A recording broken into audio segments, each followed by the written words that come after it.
How is it going?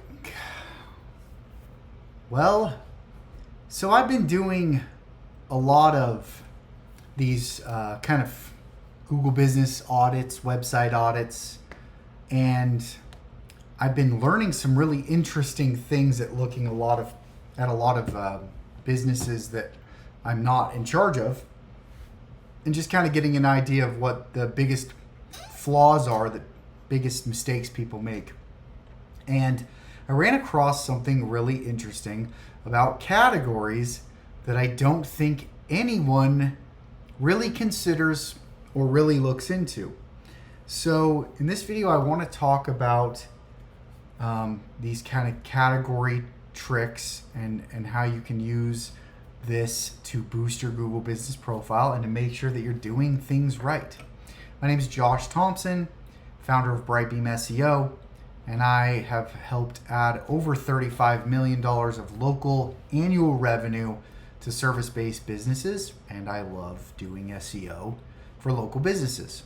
So with that, right now I am doing this. I've been offering this.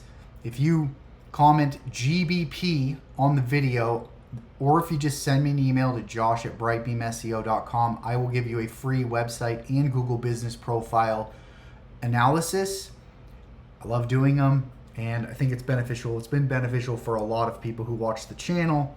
So that's kind of my way of giving back and giving something to you. So if you're interested in that, let me know. So these Google business profiles, what have I been seeing? I think this is interesting because people seem to do a good job at looking at their competitors and the primary categories. And though I've seen some big primary category misses, I see a lot of secondary category misses. In fact, the other day I was looking into a business who was trying to expand into a secondary keyword, right? And they'd added the keyword to their name, and they were adding content, and they were adding all of this information about this secondary search to try to get some traffic for this keyword, and they could not get it to budge. And so it turns out that their secondary category didn't have that keyword, and that keyword did have a category option for it. So yeah, if you don't have it as your category or secondary category, it's going to be difficult because that's where Google gets an idea of what you do, right? It's like category and then, what you giving the signals, right? So if Google doesn't know to put you in, plumber, even if that's your secondary category, right? Let's say you're an electrician and a plumber, and you don't put plumber for the secondary category, then as much as you try to signal to Google that you're a plumber as well, if it's not in your categories, it's not going to know how to take that. It's going to get confused. Right? You're going to confuse the algorithm. So you get all this weight from the category, then supporting it with the content and the other pieces that you offer. So let me just really quick, I want to jump over here and show you something. So this is where I think people really miss, is they don't actually go through their competitors and find all of the categories their competitors are using. Sure, we can see that this guy is a welder, but Google doesn't show you the secondary categories. So you want to go through like your top 5 competitors, and you don't just want to have their primary category, you want to pull all of the categories that they have. So let me show you how to do that to build this list out. There's 3 ways. The first is we can actually just say view page source. This might be one of the harder ways if you don't understand anything about how a website works. But if I go to this source material and I type in welder, there we go. So you can see here, if I do a search for welder, the first thing that shows up is just this description, right? We have another description here.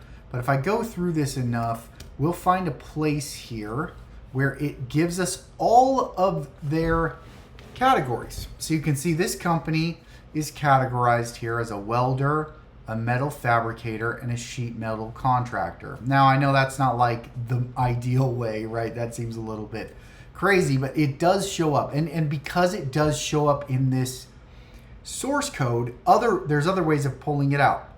So what I like to do is I really like this tool here. It's called Plepper, P-L-E-P-E-R. It's just a little browser plugin that whenever you go to a business, it'll pop up this screen over here.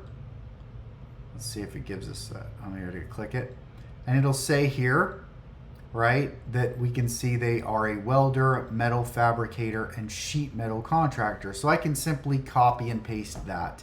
So that's the second way. That's probably the best way if you're just doing general research, is to have a little plugin like that. Now the third way and the last way that I'm going to talk about is by actually just scraping all of your competition. So I can actually come in here to, this is called Appify, and it just has a bunch of different little programs in it. And I can use this Google Maps extractor, and I can go through here really quickly, and I can just put in my search keyword. So I can say metal fabricator, and I can go to my city, Boise, Idaho, and I can say I want 100 of them, and I can run this. And I usually will do like 5. So here's an example of me doing about 7 of them, 10 of them for the people in this area. And you can see here it's gonna pull all this data, but among this data is the name of the business, the hours, and a bunch of other information. But part of that is the categories, and it will give you all of the categories. I think they could do 8 maximum, 9 maximum, 10 something. You can see here, now I have aluminum welder, furniture maker, ironworks, sheet metal contractor, metal finisher, metal workshop, all of these different, I can take this whole list, and now I can check it against my business or against my, I can check with my client, and I can say, hey, which of these services do you offer and which do you not offer? And now I can make sure I'm not missing anything, and that we have all the categories that we want to rank for. So I find that is the best way to approach this. Sure, you can always go to your business profile and start typing stuff in, and that's great. But you really need to know all of your competitors. What are they using? I could do 100 search on that Appify and get 100 of my competitors, or 1,000, and it'll find all of them. But the more data you have, the better. So if you can get all of the categories from all of your competitors and get a really good idea of what your options are, then make sure you're not missing anything, and then keep that updated, you're much more likely to have all of the rest of the effort that you're doing on your website and everything work out for you. You're not going to be losing customers and losing rankings because of one simple little miss on the categories, because you didn't take the time to research your competition. Always do competitive research first. If you haven't done it, then do it now. So with that, like I said, if you want me to do an analysis of your Google business profile, reach out to me, josh@brightbeamseo.com. Let me know your business, and I will go through and do an in-depth dive and let you know what you're doing well and what you're not, and see if I can help you out there. So with that, we will see you.